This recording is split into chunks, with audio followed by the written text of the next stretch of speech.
Hey, what's up? Welcome back din sa ating Child It's Boss TV. Alright, so tayo nagbabalik muli mga babayan. At eto, may itatanong ako sa inyo mga babayan. No? May napanood kasi akong video. At gusto ko i-share sa inyo. Ito pong video na to. At try natin pag-usapan mga babayan. No? Kayo po ba ay naniniwala, no, na ito po nga si Saldico ay ginagamit ng mga taong gustong pabagsakin ang ating gobyerno? Mga taong gustong sirain si Pangulong Bongbong Marcos?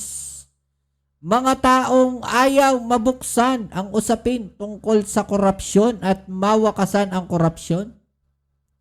Mga taong hindi makapag-antay na makaupo sa pwesto? Kayo po ba ay naniniwala mga kababayan na itong si Saldico ay ginagamit lamang ng mga tao, no, para magawa ang kanilang mga kagustuhan? At ito namang si Saldico mga kababayan, kayo po ba, no, ano sa palagay ninyo? Gusto lamang ba ni Saldico mailigtas ang kanyang sarili, no, laban po sa mga kasong o akusasyon, no, ng korupsyon na ibinabato sa kanya ngayon, kaya niya nagagawang siraan ang ating Pangulo? Ano sa palagay ninyo mga kababayan? I-comment po sa ibaba ang inyong mga opinion at ating yung pag-usapan. Pero syempre bago ang lahat, please don't forget to subscribe, like, share at comment dyan sa comment section. Okay, so ito mga kababayan, isi-share ko sa inyo to tapos pag-usapan natin, no? Kasi ito medyo nung napanood ko to, talagang ito siguro yung dapat mapanood na itong mga DDS, mga babayan, na hindi pa namumulat yung kanilang mga kaisipan, no, sa mga totoong nangyayari, no? Sa palagay ko na katotohanan, no, sa kabila ng mga kasinungalingang ibinabato ni Saldico. Kagaya nga no sinasabi natin mga kababayan, no, ito ay para sa akin lang, no, opinion ko lang, na ang ginagawa na to ni Saldico ay para mailigtas po yung kanyang sarili. Kasi kung sakaling mapapatalsik nila si Pangulong Bongbong Marcos, next in line is si VP Sara Duterte. At kapag si VP Sara Duterte ang nakaupo, sigurado, simple lang, matik, may utang na loob si VP Sara dito kay Saldico. At syempre dahil sa utang na loob, si Saldico ay pauuwiin na walang kaso sa Pilipinas. Ano sa palagay ninyo? No, tama kaya yung ating hula mga kababayan, o ano ba tawag natin doon? No, yung ating pananaw dito sa nangyayari na to. Okay, so ito, i-share ko sa inyo itong video na to mga kababayan para no, mapanood nyo rin at mas maintindihan natin. Okay? So, tara. Let's go.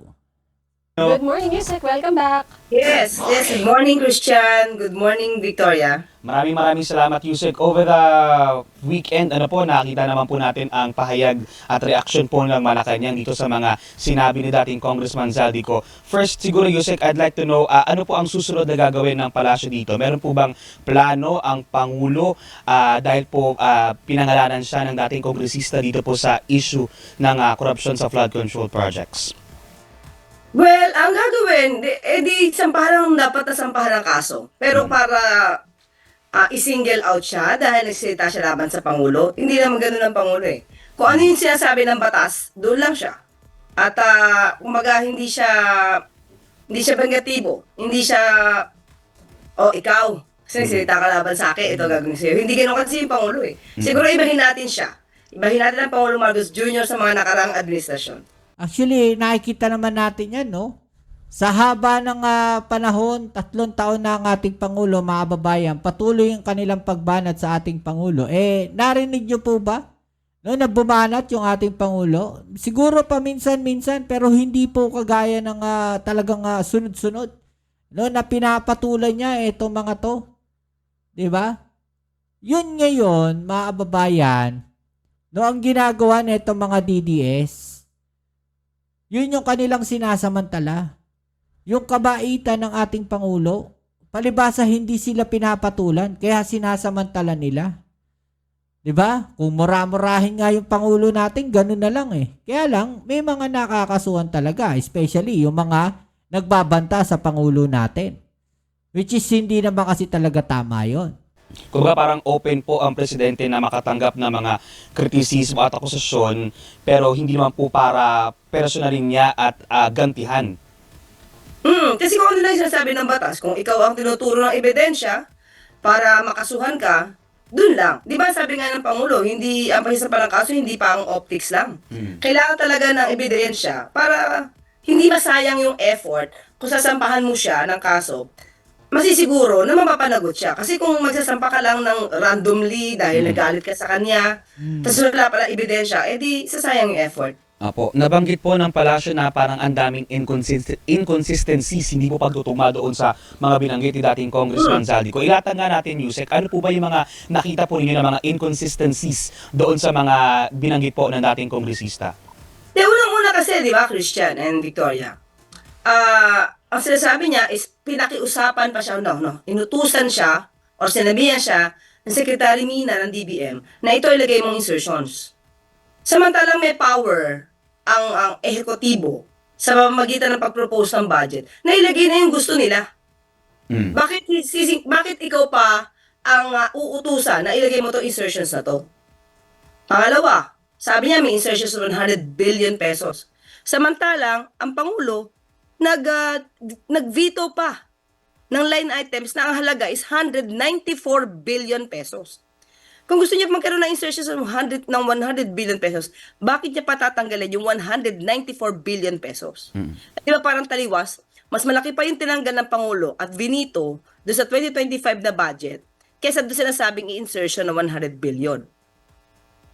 Saka, walang kapangyarihan ang Pangulo pagdating na sa BICAM conference, hindi niya yung trabaho. Hindi niya yung mandato. Meron pa. Pinakita niya yung mga maleta sa video 2. Kayo mismo, mag-observe kayo anong nilalaman ng maleta rin. Unang-una, maleta lang siya. Maleta lang siya. Wala anong pinakita. Pangalawa, i-assume natin na maletang pinadala yan.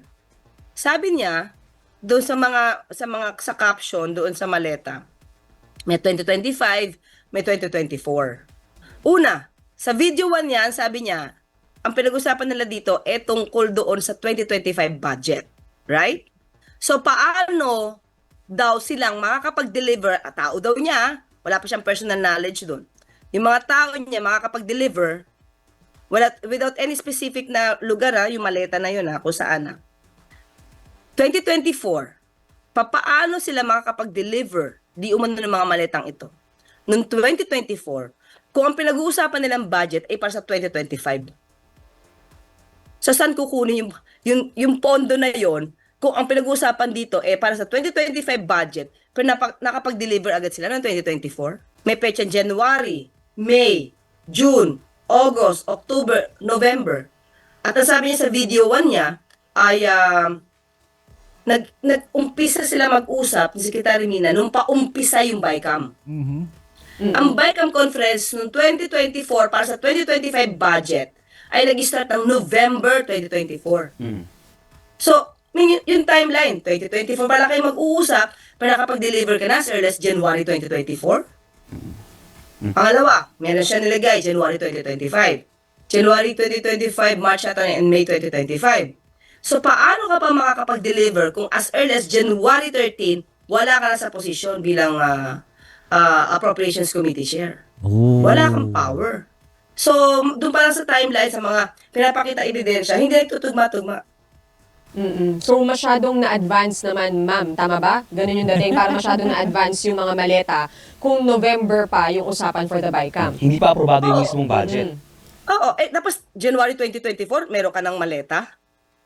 Di ba? Parang, sa aking palagay, yung gumawa ng script na yan, nagsalita lang tong si Zaldico, may binabasa siyang script So, nagbasa siya, tapos yung nag-edit niya, naglagay ng kung ano-anong ebidensya na hindi tumutugma sa kwento niya. Pero itong mga ebidensya sinasabi niya, ma'am. Sabi niya kasi, di ba hinahanapan niyo ako ng ebidensya? Ito, papakita ko ng mga maleta. Do you think may bearing yung ganitong mga pictures lamang ng maleta doon sa kanyang mga alegasyon? Sige, ilalagay kita, Victoria, sa pagiging investigador. Halimbawa, nasa DOJ ka. Kung ipapakita ba sa'yo yung maleta na yan, nagpo-prove ba yan ang pera? Wala. Pera. Mhm. Maleta lang. Tapos yung date, mali pa. Kaya sabi nga natin, baka sa susunod na script nila, baguhin nila kasi nakikita natin paunti-unti yung mga kamalian nila. So, kayo mismo, ako, hindi ko na ilalagay sarili ko sa pagiging DOJ Secretary. Halimbawa, may investigating prosecutor, titignan yan, maleta. Ano na-prove niyan? Wala. Paninira. Gawa-gawang kwento. Ganun lang yun. Mhm. At may part 3 pa raw, ma'am. Itong video na ito. Baka ayusin na nila yung script. Nag-warning na nga ako nung di ba, Christian? Yes, you said. Sabi ko, may part 2. Baka baguhin nila yung script nila, lumala. Mas lalong nalubog sa kumunoy ng kasinungalingan si Zaldico. Pero how is Malacanang preparing, if ever, for the part 3 video dito sa kanyang mga possible na allegation pa uli, ma'am? Kung first video pa lang, second video pa lang, kitang-kita mo na yung kasinungalingan. Hindi lang tayo nagsasalita rito, ha, Christian and Victoria. May mga eksperto na ang mga ekspertong ito karaniwan pa ay critic ng Pangulo. Sila mismo nagsasabi na yung ginawa ni Zaldico ay walang kakwenta-kwentang kwento. Hindi makatotohanan. Imposible. So, di ba?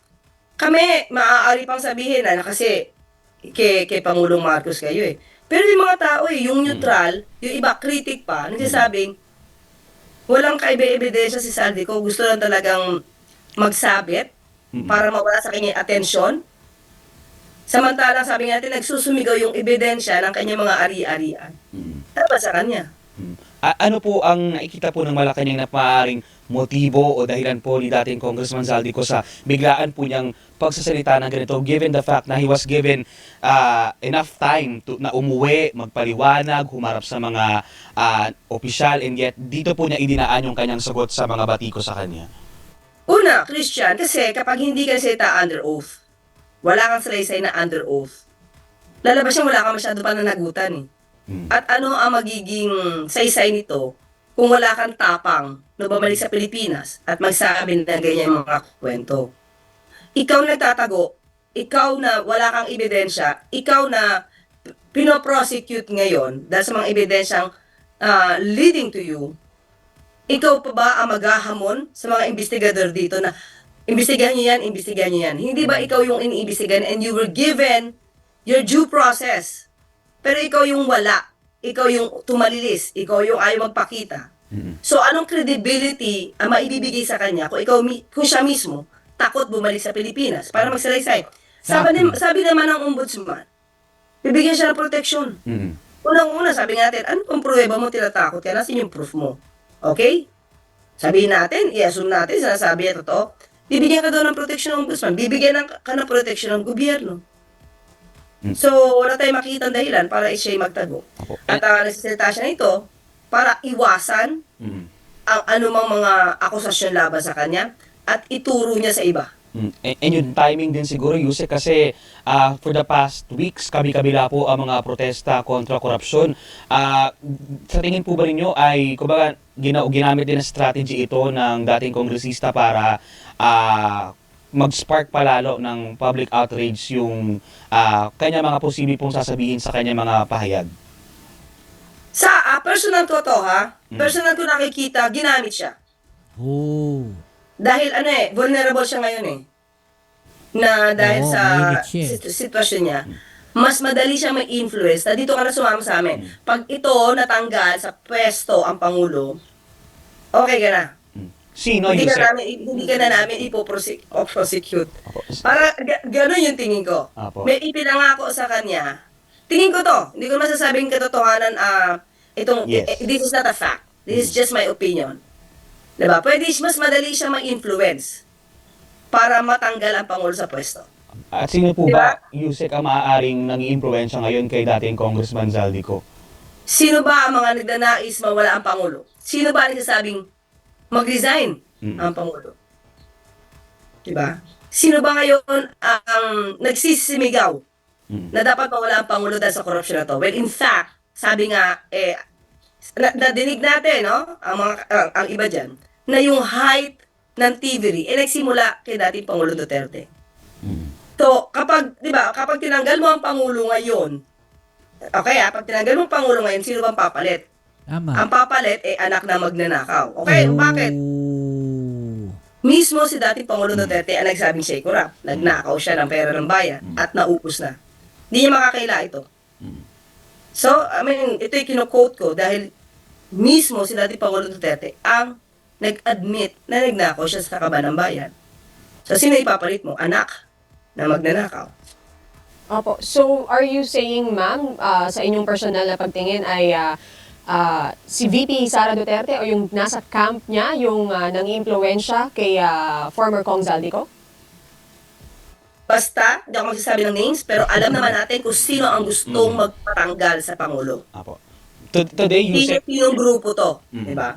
Today, Yusek, merong panibagong nakaschedule na mga protests, ang INC meron pong protest. Kamusta naman po ang paghahanda po ng Malacanang sa posible pong yung maulit po yung nangyari noong September 21 na baka po may mga sumugod po ulit na mga magpoprotesta at manawagan po ng accountability?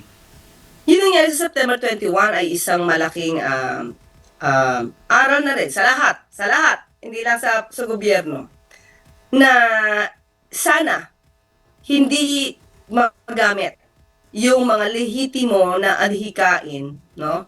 Yung lehitimong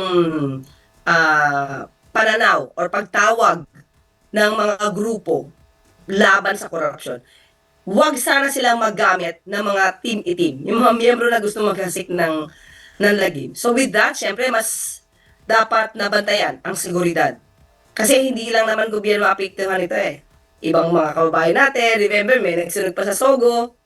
May mga dinadamay sila na parang hindi ko nadinig ang mga team itim na nag-condemn ng ginawa na to. Diba? Sila mismo sumisira sa gobyerno. Sila mismo nakakaapekto sa ekonomiya. Would you know, Yusek, And I think yun ang gusto nila kasi para masira ang Pangulo. would you know, Yusek, kung magpapatupad po ba or nagpatupad ang palasyo ng mas mahigpit po na security ngayon dahil nga po sa mga nakaschedule na panibagong protests? Ang pagkakaalam ko, the usual na seguridad, siguro mas dadamihan lang ng konti dahil mas maraming tao na involved ngayon at mas maraming taong dapat na maprotektahan. So, yun lang yung sa akin. Kasi it's the usual kapag may ganyan nangyayari, kailangan lang pagpreparahan. Yusek, balik po ako kay Zaldico. Possible ba na hanggang kanya lang yung anomalya, yung nangyaring korupsyon, meron siyang higher, merong boss. Particular, may mga nagtatanong bakit hindi parang nasisilip masyado yung kay former Speaker Martin Romualdez. Depende kasi yan sa magiging witness eh. Kung dati yung witness, si Zaldico, laban kay Speaker Romualdez, yun nga, umuwi na siya, gumawa siya ng salaysay, under oath. Kung gusto niya mapanagot itong mga taong ito.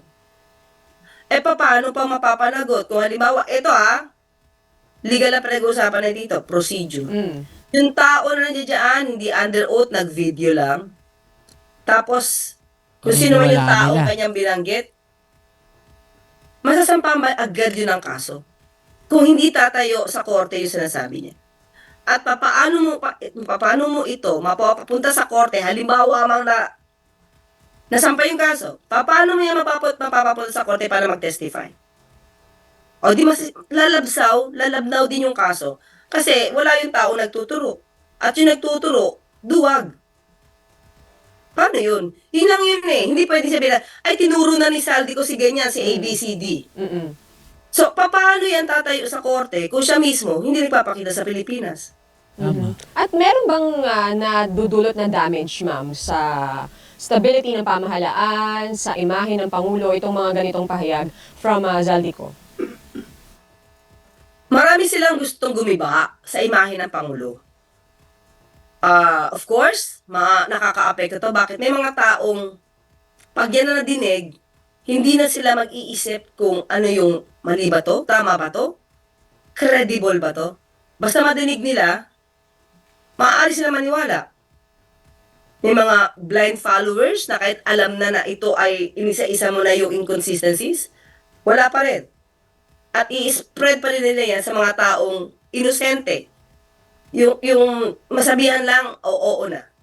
So, nakaka-apekto siya, nakaka-apekto nito sa ekonomiya. Diba?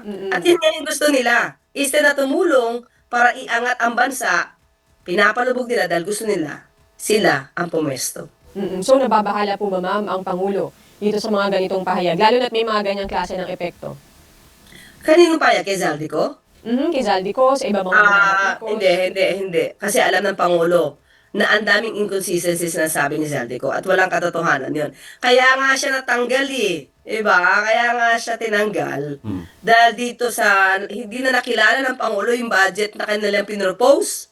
Diba? The following year, wala na siya. Na-consider, dineclare na vacant yung kanyang position.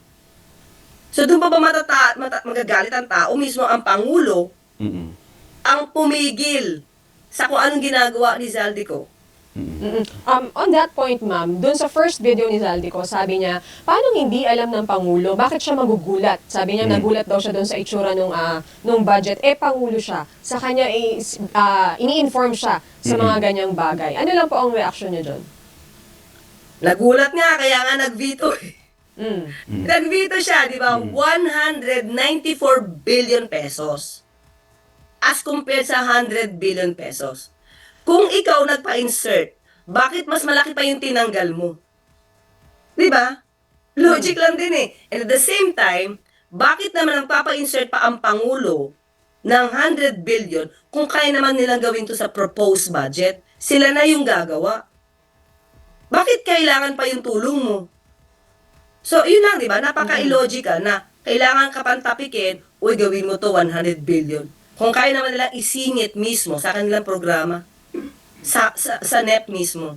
So, mahirap intindihin yung sinasabing kwento ni Zaldico. Pero kumbaga, ma'am, even though the budget emanates from Malacanang, may part or may phase nung budget process na hindi na ang Pangulo ang main na hawak. Tama po, kasi dumadaan siya sa Kongreso. Yes. Kasi yung BICAM, yung insertions na yan, mga lawmakers na gumagawa niyan. Kasi yung NEP, kumpleto na yan Ibig sabihin pinag-aralan yan, ito lang yung budget na kailangan namin.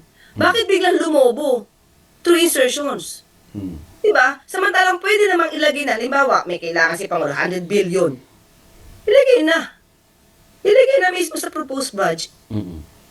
Ma'am, doon lang po sa mga statement na balikan ko lang din po si Speaker Romualdez para lang din po siguro ma-settle. Doon sa statement na pinoprotektahan si Speaker Romualdez from all of this dahil pinsan, etc. Ano lang po ang masasabi ng Malacanang? Propaganda yan.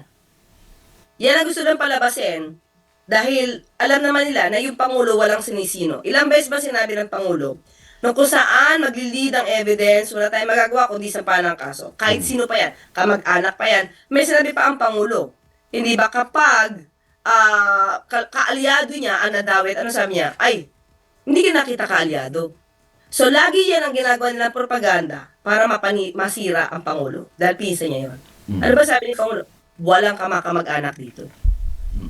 Last point lang siguro, Yusek, di ba nung Huwebes sumara po ang Pangulo at sinabi niya na walang magme-Merry Christmas at inassure niya na bago magpasko ay maaaring makulong na po yung mga kailangan panagutin. Sa tingin po niyo saan ang gagaling yung kumpiyansa ng Pangulo na before the year ends, before the Christmas, meron tayong nakikitang nakakulong na mga dawit po sa issue ng flood control scandal? Unang-una nagsampa ng kaso si Sec Vince. DPWH siya. So, nagre-report niya sa Pangulo. So, ano nakita niya? Unang-una, sabi nga natin, Christian and Victoria, pag yung proyekto, ghost project, ano ba bang kailangan mong patunayan doon? Papatunayan mo na naman kung sino ang gumawa dito. Sino ang proponent dito. Sino contract? Sino ang mga taong involved dito sa ghost project na yan. Tama. Di mo na yung kailangang i-inspect kasi wala So doon pa lang alam mo na Ghost may lang. makakasuhan. Diba? Ebidensya pa rin ang pinanguhugutan ng Pangulo. Pero given, ma'am, na ang tagal din naman talaga ng ating judicial process, kakayanin ba within the year? Okay, pag sinampato ng kaso, di natin alam kung malversation of public funds, plunder. So, kung itong makakaso, magiging makukonsider na heinous crime. ang penalty is let's say reclusion perpetua. Pagkasama ng kaso niyan, warrant of arrest agad yan. Pag warrant of arrest yan, detain agad yan. That's the time na mag-file na sila ng petition for bail kung i-allow sila. Kasi kapag ang penalty, no bail, recommended, kulong agad yan. Habang nililitis yung kaso. Habang nililitis yung kaso. Okay. To all that, Yusek, maraming Okay, so yan mga kababayan, ano? So malinaw mga kababayan na talagang naguhugas na itong si Saldico. No, makikita natin dito talagang maraming inconsistencies dun sa mga sinasabi niya. No, at parang parang dito nakita natin na talagang nagsisinungaling na lang. No, itong si Saldico. O, ano sa palagay ninyo mga kababayan? Nasagot ba yung ating mga katanungan dyan? I-comment na lang sa ibaba yung mga opinion at ating pag-usapan. Right?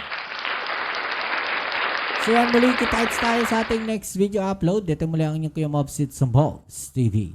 Peace and hell.